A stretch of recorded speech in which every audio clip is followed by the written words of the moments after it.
Good afternoon 10th class बच्चे। We have started the chapter metals and non metals and मैंने आपको explain भी कर दिया था मेटल एंड नॉन मेटल की कुछ फिज़िकल प्रॉपर्टीज़ और उसको डिफरेंस के बिहाफ पे मैंने आपको बताया था। तो आई होप आप सबको समझ लगी होगी।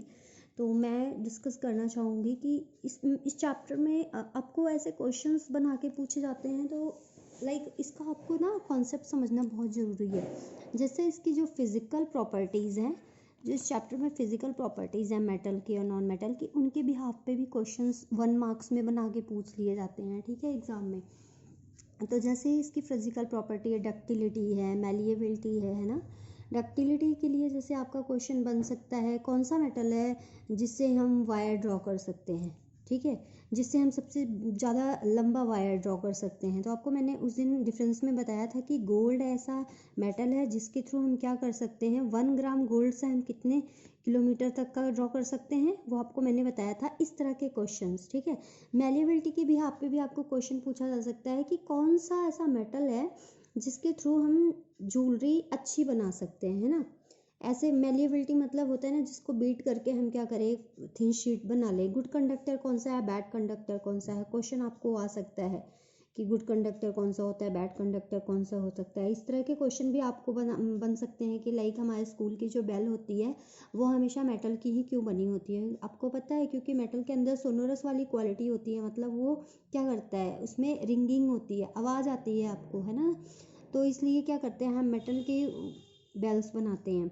अब एक्सेप्शन से भी रिलेटेड आपके बहुत सारे क्वेश्चंस बनते हैं, तो ध्यान से देखना। जो मैंने आपको डिफरेंसेस करवाए थे उसमें मोस्टली मैंने एक्सेप्शंस भी बताए हैं आपको, है ना।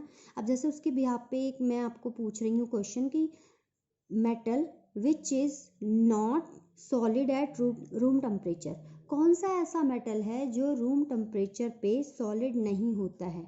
तो आप सबको पता है कि मर्क्यूरी एक ऐसा मेटल है जो रूम टेम्परेचर पे सॉलिड नहीं कैसा बन जाता है, लिक्विड बन जाता है, क्योंकि इसका जो बॉइलिंग पॉइंट और मेल्टिंग पॉइंट होता है बहुत ही लो होता है, कि रूम टेम्परेचर पे भी ईजिली मेल्ट हो जाता है। ओके बच्चे, तो इस तरह के क्वेश्चंस आपको पूछे जाएंगे। मैं कुछ क्वेश्चंस अभी आपको दूंगी और आपको उसके आंसर्स लिखने हैं।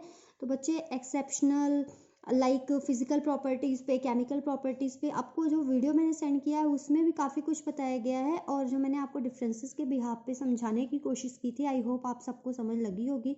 मैं अभी आपको कुछ क्वेश्चंस दूंगी, आप ना सारे आंसर अपनी नोटबुक पे, साइंस की नोटबुक पे आपने ऐसे ही करने हैं, ठीक है। आप क्या करो, फिजिक्स और केमिस्ट्री का एक प्रॉपर नोटबुक बना लो, हाफ में आप फिजिक्स का काम कर लो, हाफ में केमिस्ट्री का कर लो, ठीक है।